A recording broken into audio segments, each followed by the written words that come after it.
APJ Abdul Kalam I Orientation 1931-1963. This earth is his, to him belong those vast and boundless skies, both seas within him rest, and yet in that small pool he lies. Autobiography Book 4, Hymn 16. 1. I was born into a middle-class Tamil family in the island town of Rameswaram in the erstwhile Madras state. My father, Jainulabdin, had neither much formal education nor much wealth.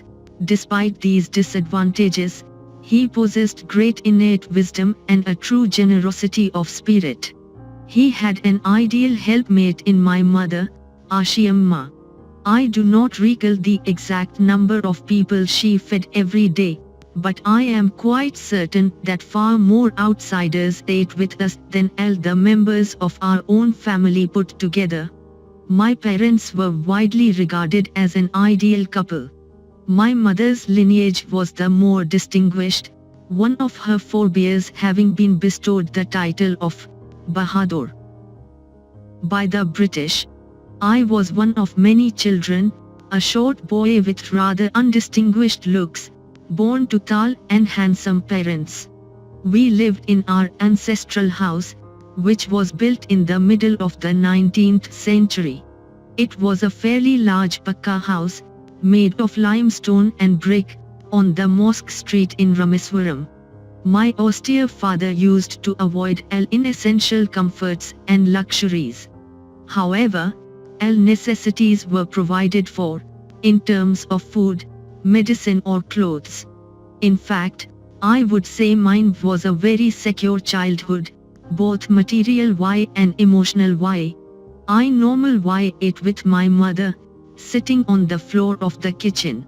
She would place a banana leaf before me, on which she then ladled rice and aromatic sambar, a variety of sharp, homemade pickles and a dollop of fresh coconut chutney. The famous Shiva temple, which made Rameswaram so sacred to pilgrims, was about a 10-minute walk from our house. Our locality was predominantly Muslim, but there were quite a few Hindu families too, living amicably with their Muslim neighbors. There was a very old mosque in our locality where my father would take me for evening prayers. I had not the faintest idea of the meaning of the Arabic prayers chanted, but I was totally convinced that they reached God. When my father came out of the mosque after the prayers, people of different religions would be sitting outside, waiting for him. Many of them offered bowls of water to my father, who would dip his fingertips in them and say a prayer. This water was then carried home for invalids. I also remember people visiting our home to offer thanks after being cured. My father always smiled and asked them to thank Allah, the benevolent and merciful. The high priest of Rameswaram temple, Pakshi Lakshmana Sastari, was a very close friend of my father's. One of the most vivid memories of my early childhood is of the two men, each in his traditional attire, discussing spiritual matters. When I was old enough to ask questions, I asked my father about the relevance of prayer. My father told me there was nothing mysterious about prayer. Rather, prayer made possible a communion of the spirit between people. When you pray, he said, you transcend your body and become a part of the cosmos, which knows no division of wealth, age, caste, or creed. My father could convey complex spiritual concepts in very simple, down-to-earth Tamil.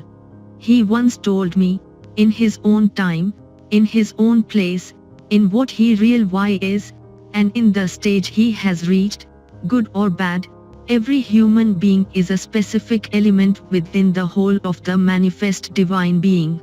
So why be afraid of difficulties, sufferings and problems? When troubles come, try to understand the relevance of your sufferings.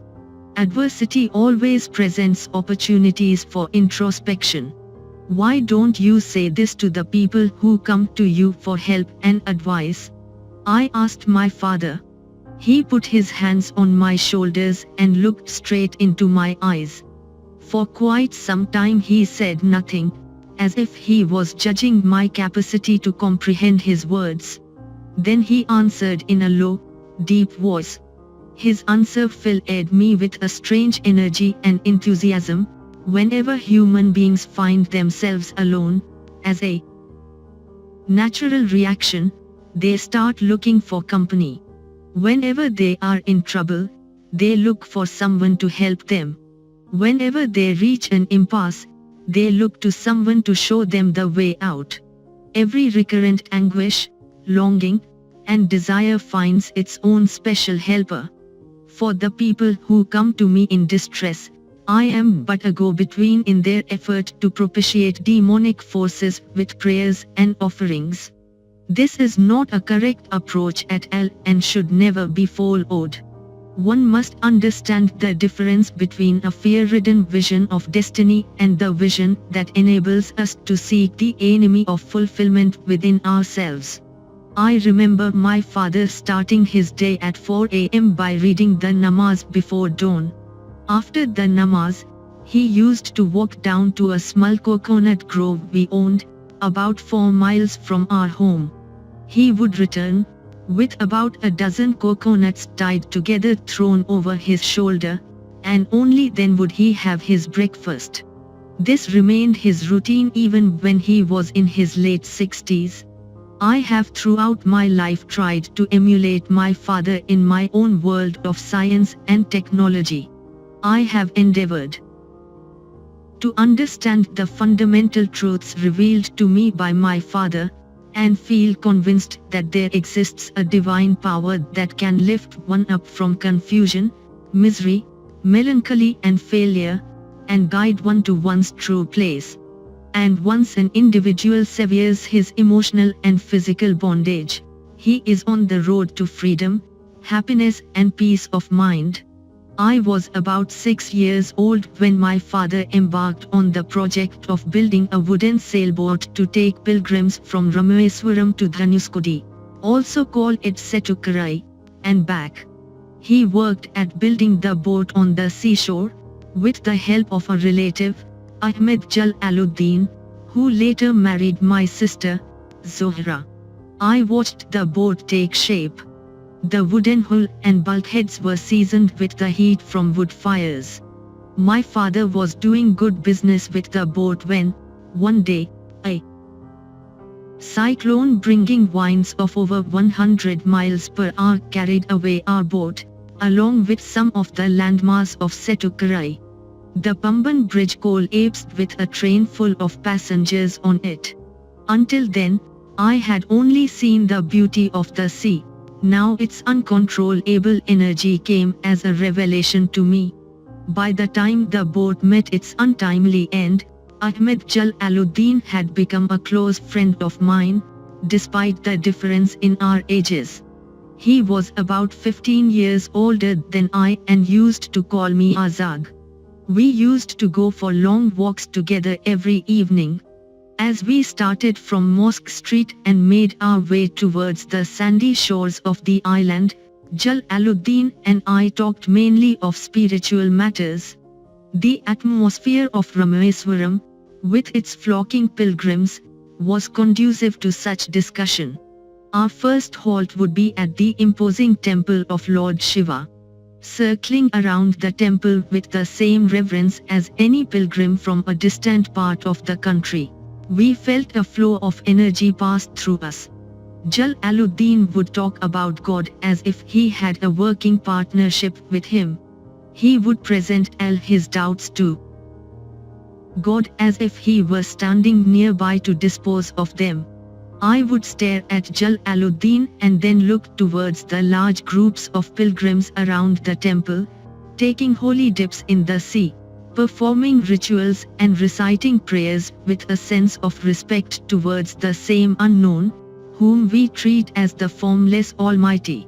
I never doubted that the prayers in the temple reached the same destination as the ones offered in our mosque. I only wondered whether Jalaluddin had any other special connection to God. Jalaluddin's schooling had been limited, principal why because of his family's straitened circumstances. This may have been the reason why he always encouraged me to excel in my studies and enjoyed my success vicariously. Never did I find the slightest trace of resentment in Jalaluddin for his deprivation. Rather, he was always full of gratitude for whatever life had chosen to give him. Incidental why, at the time I speak of, he was the only person on the entire island who could write English. He wrote letters for almost anybody in need, be they letters of application or otherwise. Nobody of my acquaintance, either in my family or in the neighborhood, even had Jalaluddin's level of education or any links of consequence with the outside world. Jalaluddin always spoke to me about educated people, of scientific discoveries, of contemporary literature, and of the achievements of medical science. It was he who made me aware of a brave, new world, beyond our narrow confines. In the humble environs of my boyhood, books were a scarce commodity. By local standards, however, the personal library of Str Manikam, a former revolutionary or militant nationalist, was sizable. He encouraged me to read all I could, and I often visited his home to borrow books. Another person who greatly influenced my boyhood was my first cousin, Samsuddin. He was the sole distributor for newspapers in Rameswaram. The newspapers would arrive at Rameswaram station by the morning train from Pamban. Samsuddin's newspaper agency was a one-man organization catering to the reading demands of the 1,000 strong literate population of Rameswaram town. These newspapers were mainly bought to keep abreast of current developments in the national independence movement, for astrological reference or to check the bull-ion rates prevailing in Madras. A few readers with a more cosmopolitan outlook would discuss Hitler, Mahatma Gandhi and Jinnah. Almost all would final why flow into the mighty political current of Periyar E.V. Ramaswamy's movement against high caste Hindus. Dinamni was the most sought after newspaper. Since reading the printed matter was beyond my capability, I had to satisfy myself with glancing at the pictures in the newspaper before Samsuddin delivered them to his customers. The Second World War broke out in 1939, when one was 8 years old. For reasons I have never been able to understand, a sudden demand for tamarind seeds erupted in the market. I used to collect the seeds and sell them to a provision shop on Mosque Street. A day's collection would fetch me the princely sum of 1 anna. Jalaluddin would tell me stories about the war which I would later attempt to trace in the headlines in Dinamni. Our area, being isolated, was completely unaffected by the war. But soon India was forced to join the Allied forces and something like a state of emergency was declared. The first casualty came in the form of the suspension of the train halt at Rameswaram station.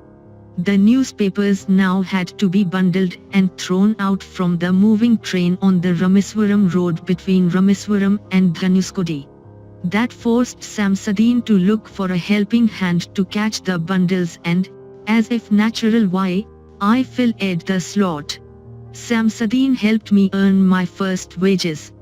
Half a century later, I can still feel the surge of pride in earning my own money for the first time. Every child is born, with some inherited characteristics, into a specific socio-economic and emotional environment, and trained in certain ways by figures of authority. I inherited honesty and self-discipline from my father.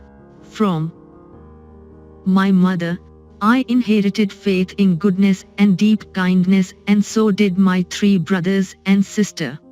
But it was the time I spent with Jalaluddin and Samsuddin that perhaps contributed most to the uniqueness of my childhood and made all the difference in my later life. The unschooled wisdom of Jalaluddin and Samsuddin was so intuitive and responsive to non-verbal messages that I can unhesitatingly attribute my subsequently manifested creativity to their company in my childhood. I had 3 close friends in my childhood: Ramanatha Sastri, Arvindan, and Sivaprakasan. All these boys were from orthodox Hindu Brahmin families. As children, none of us ever felt any difference amongst ourselves because of our religious differences and upbringing. In fact, Ramanatha Sastri was the son of Pakshi Lakshmana Sastri, the high priest of the Rameswaram temple. Later, he took over the priesthood of the Rameswaram temple from his father. Arvindan went into the business of arranging transport for visiting pilgrims, and Sivaprakasan became a catering contractor for the Southern Railways. During the annual Sri Sita Rama Kalyanam ceremony, our family used to arrange boats with a special platform for carrying idols of the Lord from the temple to the marriage site, situated in the middle of the pond called Rama Tirtha, which was near our house. Events from the Ramayana and from the life of the Prophet were the bedtime stories my mother and grandmother would tell the children in our family. One day when I was in the 5th standard at the Rameswaram Elementary School, a new teacher came to our class. I used to wear a cap which marked me as a Muslim, and I always sat in the front row next to Ramanatha Sastri, who wore a sacred thread. The new teacher could not stomach a Hindu priest's son sitting with a Muslim boy. In accordance with our social ranking as the new teacher saw it, I was asked to go and sit on the back bench. I felt very sad, and so did Ramanatha Sastri. He looked utterly downcast as I shifted to my seat in the last row. The image of him weeping when I shifted to the last row left a lasting impression on me. After school, we went home and told our respective parents about the incident. Lakshmana Sastri summoned the teacher, and in our presence, told the teacher that he should not spread the poison of social inequality and communal intolerance in the minds of innocent children. He bluntly asked the teacher to either apologize or quit the school and the island. Not only did the teacher regret his behavior, but the strong sense of conviction Lakshmana Sastri conveyed ultimately reformed this young teacher. On the whole, the small society of Rameswaram was highly stratified and very rigid in terms of the segregation of different social groups. However, my science teacher Iv Subramania Iyer, though an orthodox Brahmin with a very conservative wife, was something of a rebel. He did his best to break social barriers so that people from varying backgrounds could mingle easily. He used to spend hours with me and would say, "Kalam, I want you to develop so that you are on par with the highly educated people of the big cities." One day, he invited me to his home for a meal.